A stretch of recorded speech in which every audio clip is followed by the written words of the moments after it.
So welcome to bounce drawing tutorial. In this tutorial we're doing another live drawing.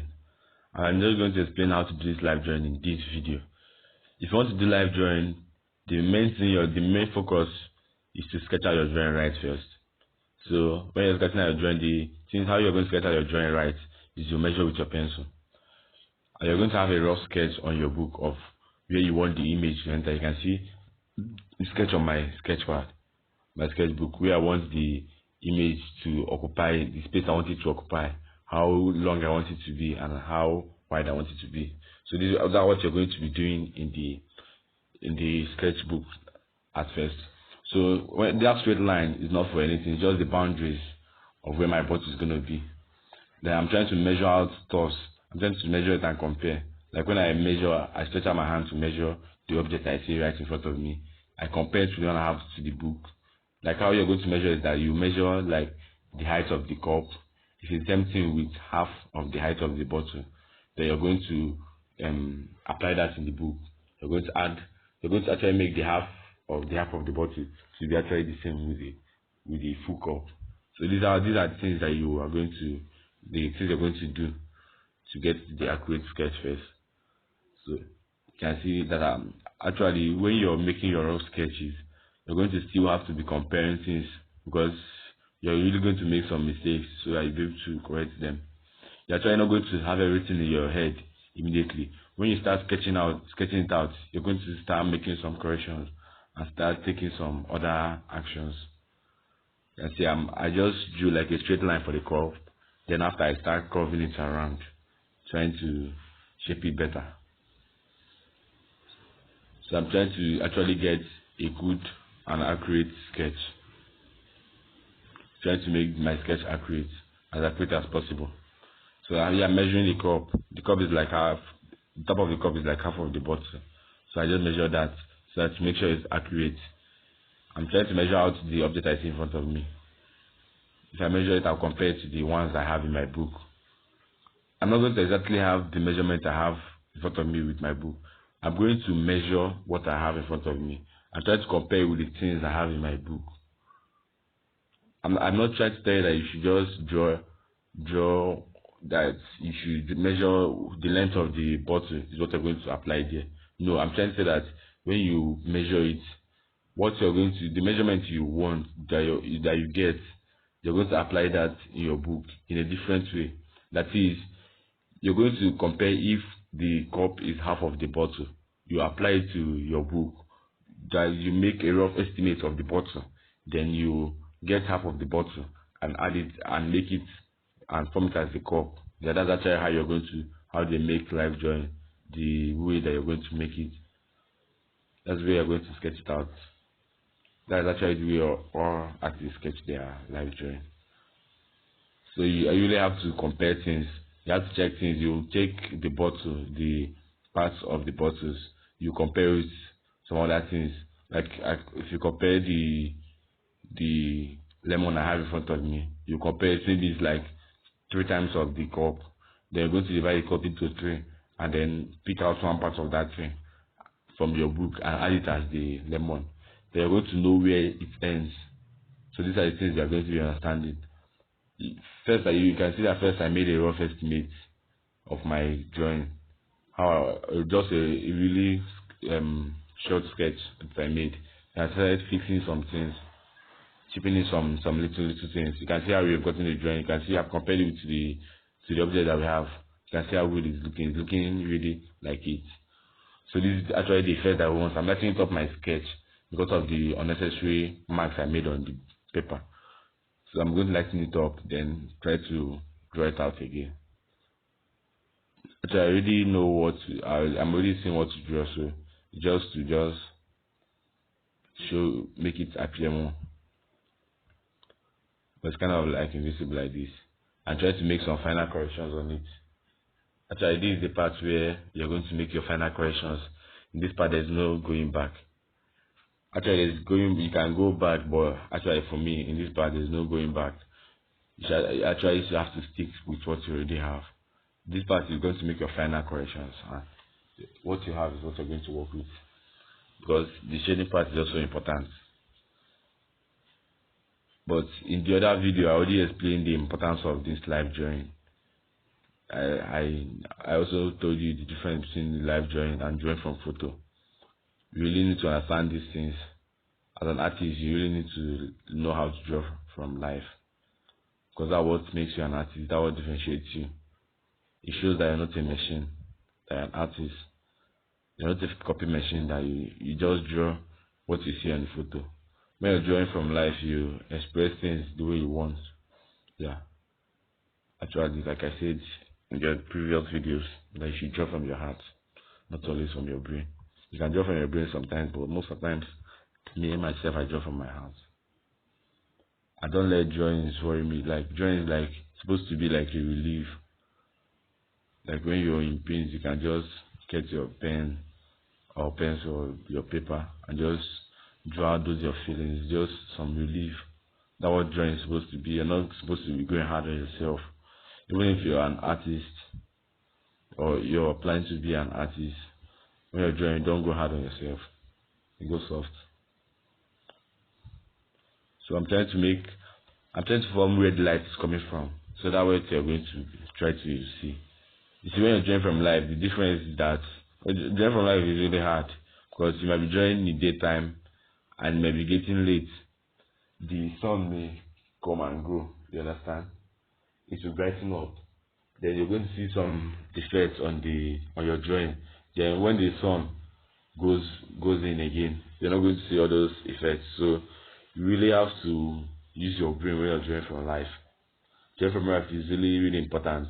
Like, yeah, it's really experienced artists that draw from life. Most beginner artists don't draw from life. They love drawing from photos. That's why if you're going for drawing class, the main thing they're going to teach you is how to draw from life, how to draw from models. So these are things that you should know. Actually, I'm drawing the label of this bottle. I usually don't do that, but I just felt like doing that in this video. I'm not supposed to be doing that, but I guess I wanted to do that today. So I'm going to make the shades. You can see how our bottle is now. You can see that we can really say that yes, this is what we drew. This thing in front of us is what we drew. Because of these measurements that we make. These measurements are very, very important, because your drawing is not going to look the same with the objects you have if you don't have an accurate sketch. That accurate sketch is the most important thing. This accurate sketch that I've gotten. So I'm trying to sketch around the background, because the background is also really very, very important. You should try to sketch out the backgrounds where you're drawing. It's going to make your drawings appear better. You should really try to touch your background when you're drawing, because a lot of beginner artists, they don't like drawing background. They just feel like they should just draw only that object that they want to draw and let the background be. But try to draw some background, yeah. Try to draw background. It's going to make your drawing look more attractive. And most of the time, try to spend some time with your drawing. When you rush drawings, it's really not going to turn out well. You can see I'm really darkening up this drawing little by little. This front bottle is like transparent. The back one, the one at the back, is showing through it. So actually draw those things that you see. Don't say it's behind, so it's not supposed to show. It's showing us, so you have to chip in those things. So I'm trying to understand where the light and how the light goes. These things are very, very important. This is the main thing that you should understand when you're shading, how the light goes. And actually, I've been mentioning that video that I made about the secrets of advanced artists a lot.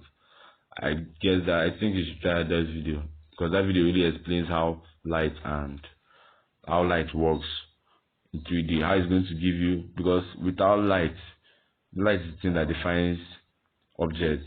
It's what makes it look 3D. So when you're drawing, if you understand these little things, that if you watch that video, you're going to understand how light works, and it's going to really help you in your drawing. Because it's going to help your drawing to pop out. It's going to make it look 3-dimensional and not look like, it's not going to look like a flat drawing. Like this right now, this is like flat drawing. But when you shade around it, you're going to see that like the lemon here now is now popping out. You can see that like it's resting on the clothes. You can really tell now that it's just resting on the clothes. You can see this is a bottle, like I'm shading around it, trying to define it.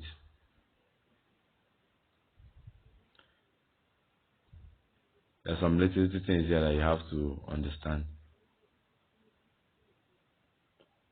You really need to understand how light works. So I'm also going to post in that video. It's called The Secret of Advanced Artists. Yeah. It teaches you how to draw realistically and 3D. It really explains it all. So check out that video. I'm going to post the video in the description. The link is going to be in the description. So just check it out after watching this video. You can see our objects. Remember when you're drawing from life, you don't have to be moving around. Because when you're moving around, you're not going to get that effect that you want. You should really just stay calm, relax where you are, and keep on drawing. You don't have to move around. Because if you move around, you're going to miss that view where you're drawing from. Actually, drawing from life is not really that easy, but it's really important. You should learn how to draw from life. You can see with all these are shading now, we are defining the whole drawings. It's like popping out. It's looking like we are seeing it. We are seeing it in 3D now than before. You can see before it was on a flat surface.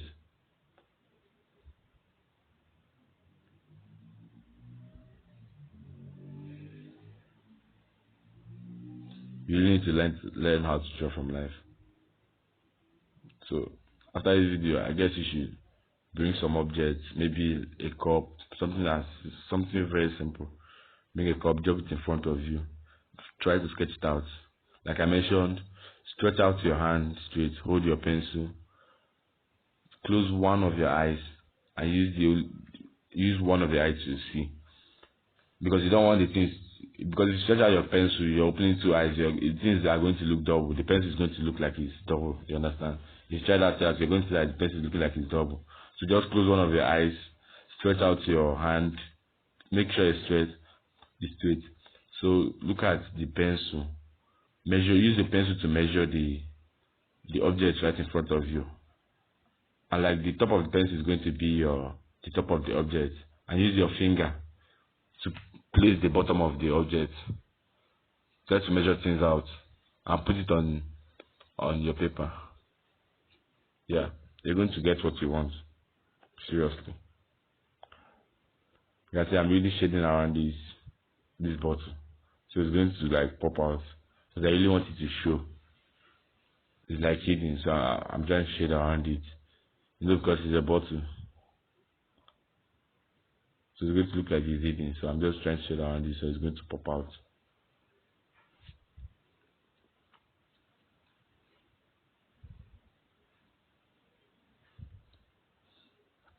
You can see how we've gotten this drawing, how we got this in.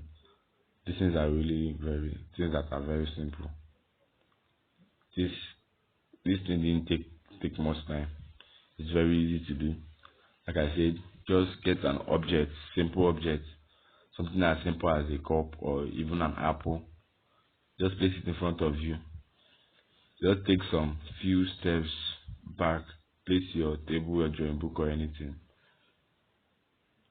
Sorry for that was a mistake. Place your drawing book or anything and start your drawing.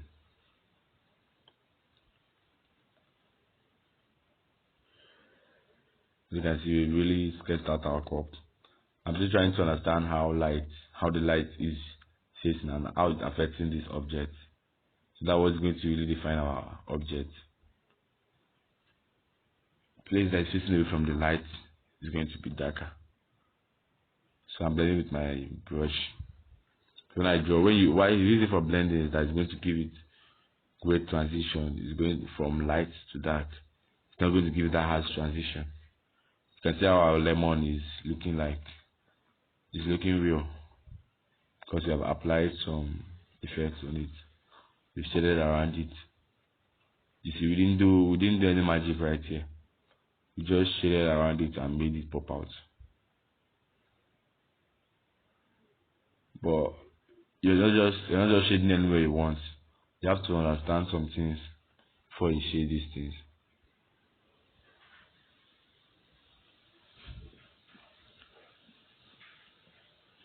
And before I forget, if you've not subscribed to my channel, subscribe already, because if you really want to promote your drawing skills, you really want to develop your drawing skills, you want to get better at drawing, you want tips that will help you grow faster than ever, subscribe to this channel, because it's going to help you grow faster than you can imagine. Yeah, this is just going to guide you through, so you don't make some ugly mistakes about drawing. So subscribe. Still trying to shade out all these dark parts of this drawing.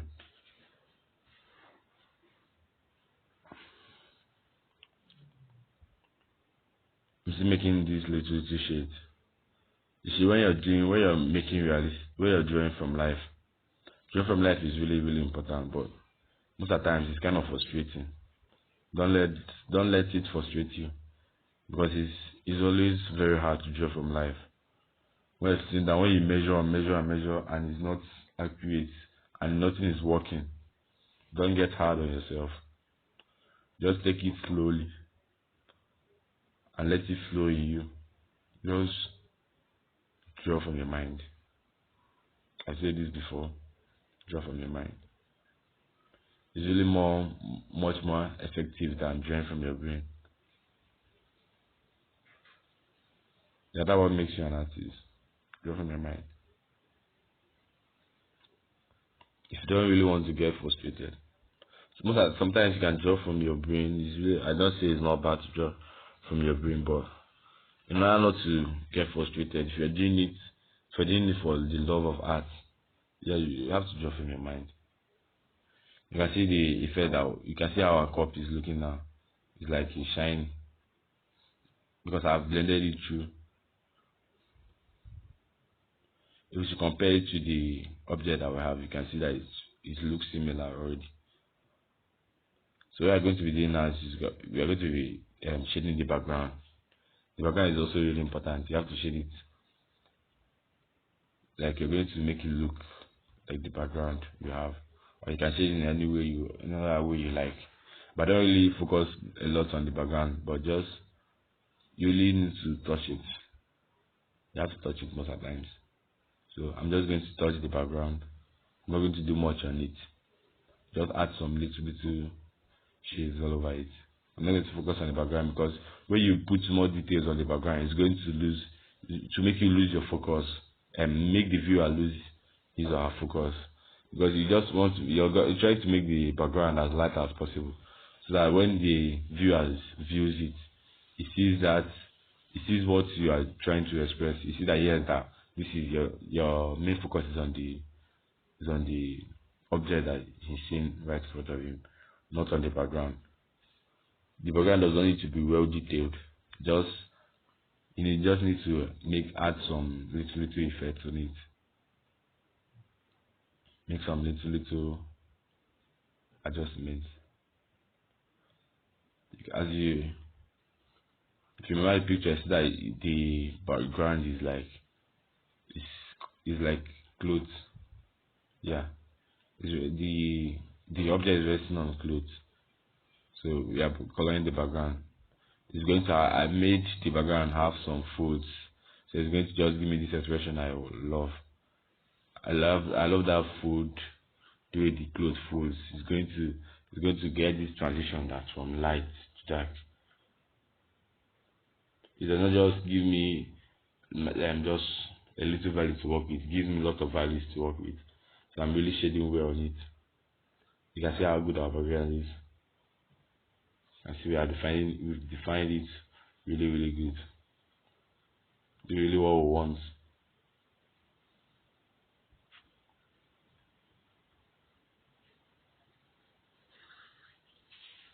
Like in our previous video, I really talked about this live drawing. So if you have not watched that, check it out. Now we are done with our drawing. You can see how good it's looking. And if you love this drawing, subscribe to my YouTube channel. Give me a thumbs up if you really like this video. Thanks for watching. Thanks a lot. See you next time.